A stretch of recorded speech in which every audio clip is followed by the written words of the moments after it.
Monday morning, and welcome to the second vlog of Springathon. And I figured it was Monday morning, I was making tea. It would be a good time to just check in with you. So first of all, shout out to the cute mug that my sister gave me for Christmas, along with that extremely adorable tea, whatever you call, strainer that has a little kitty that sits on the side of the cup. Super cute. And also to this little adorable thing. So I went to a wedding a couple weekends ago, and the party favor from the reception was this little container of tea. And I picked up, this is black tea with Madagascar bourbon vanilla. And it's just so cute. And I think this is the most perfect wedding favor I've ever seen. So, and the bourbon vanilla flavor black tea is chef's kiss. Very good. So anyway, that's the tea report for this morning. And I did want to check in because I finished another book for Springathon. This one also fits for the Asian Readathon because this author is from, I think, Pakistan, but it could be India. I can't remember. But Asian author. So this is Uncanny and Improbable Events by Amitav Ghosh. This is from the Penguin Green Ideas box set that I've been reading through. This is number 6 from that collection.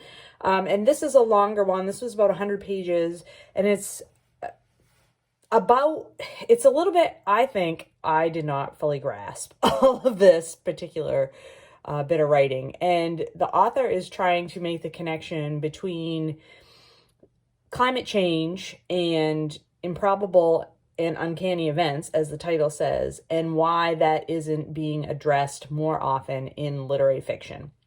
That those types of stories that talk about climate change and talk about improbable events in the environment are just relegated to science fiction or dystopian or other kinds of what we call genre fiction.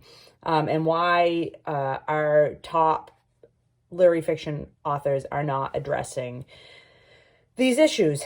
I have to disagree with him on his premise because I think there are a lot of literary fiction authors who are addressing climate change in their fiction. I mean, Margaret Atwood, I would say people would call her a literary fiction author, right? And she has been talking about climate change forever.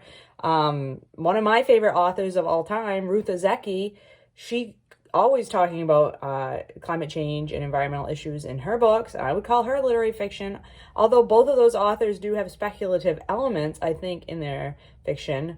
I don't know that anybody would disagree that they're literary fiction authors, like Emily St. John Mandel.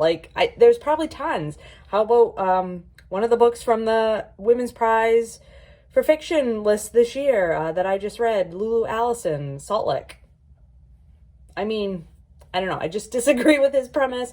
And this book was written in, this was an excerpt from a book that came out in 2016, but still, Margaret Atwood's been writing about climate fiction stuff for decades. So I don't know. I disagree with his premise.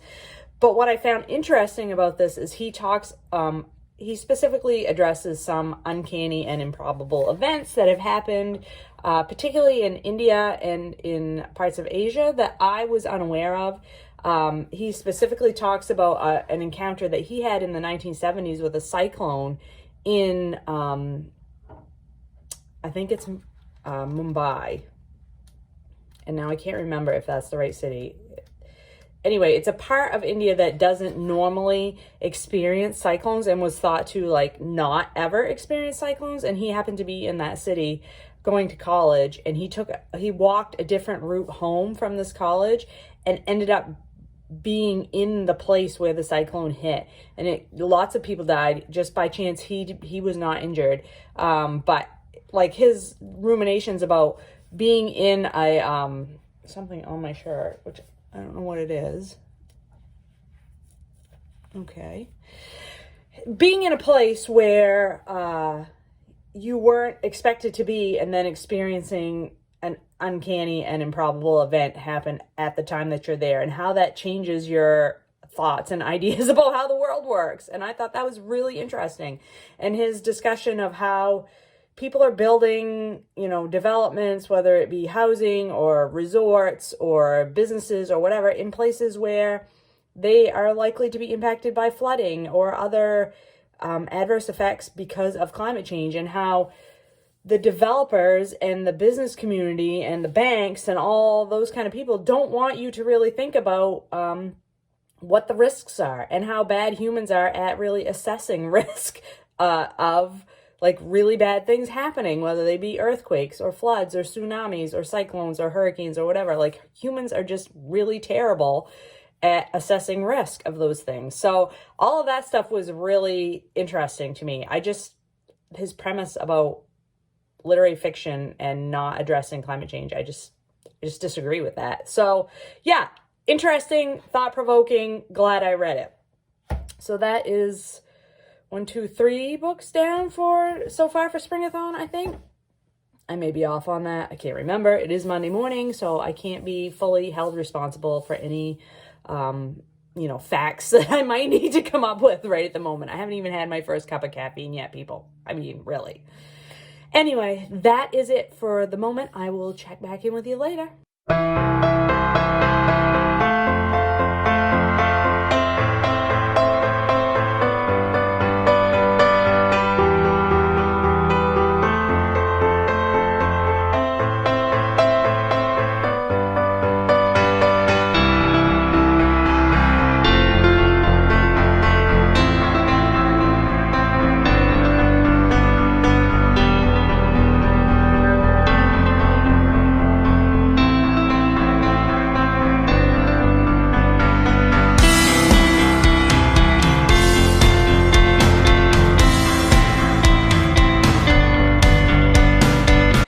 I thought I'd wrap up my second week of the Springathon vlog. So we are actually officially in Springathon. Today is the 13th, Friday the 13th. And I have been trying to do these weekly, so I'm going to wrap this one up here. And then this weekend is Mid-Month Book Bash, and so I'm going to do a little vlog for Mid-Month Book Bash, and then I'll be back for next week for more Springathon reads. So I have finished Under a White Sky, The Nature of the Future by Elizabeth Kolbert, and I really, really love this. This was awesome. And I have talked about it quite a bit in this vlog before, but I just wanted to read to you this one sentence that I think encapsulates the whole book. This has been a book about people trying to solve problems created by people trying to solve problems. And that is exactly what this book is about. And it's divided into 3 sections, and the first section is about water, specifically 2 river systems in the United States. The middle section is about animals and what we are doing to try to save animal species. And then the last one is about air, carbon dioxide in particular, and climate change. And so you get sort of human interventions in each of those areas. And I thought it was fabulous. I have picked up my next book off my TBR, and that is The Snow Leopard by Peter Matthieson. And this is a sort of a classic of nature nonfiction. It is his story of walking in Nepal to the Himalayas to try to observe snow leopards. And I'm